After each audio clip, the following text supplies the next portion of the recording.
আমি একটি কথাই বলবো,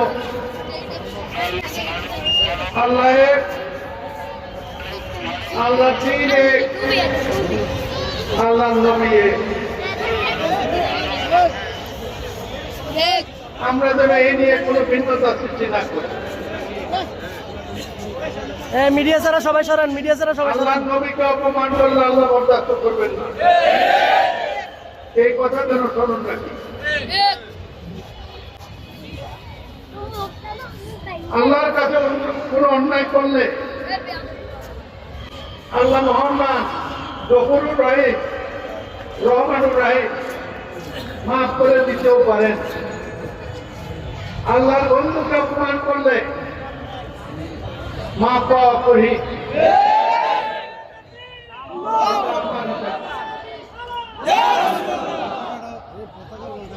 শুধু বলবো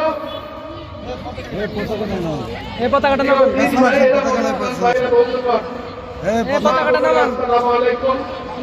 আপনারা অনুভব এই দিয়ে এই আখিরি জামানায় আমরা যেন অনন্ত কোনো বিতর্ক সৃষ্টি না করি। আমাদের নেতৃত্ব বানানোর জন্য আমরা যেন এরকম কোনো কিছু না করি। সুতরাং আমরা ঐক্যবদ্ধ থাকি, আল্লাহ তিনি দেওয়ার সব জায়গায় পৌঁছে দেয়। এইটাও আজকে তিনি আমার দায়িত্ব যেটা আপনাদের কথা বলেছেন, আমি আপনাদের মধ্যে উপস্থিত হতে পেরে আল্লাহর কাছে শুকরিয়া গুজার করছি।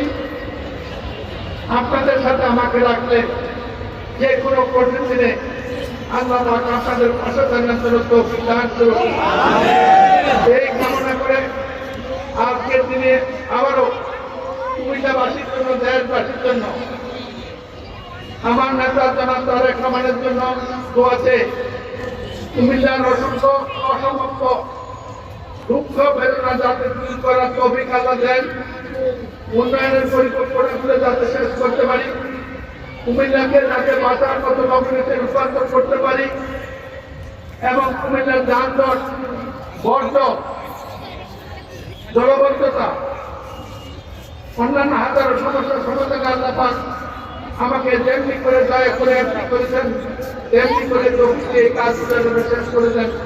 এই দোয়াতে আপনারা সবাই ভালো থাকুন। আমি আজকের এই ঈদের মিলাদুন নবী উদ্বোধন করলাম। আল্লাহ কবুল করুক। আমিন।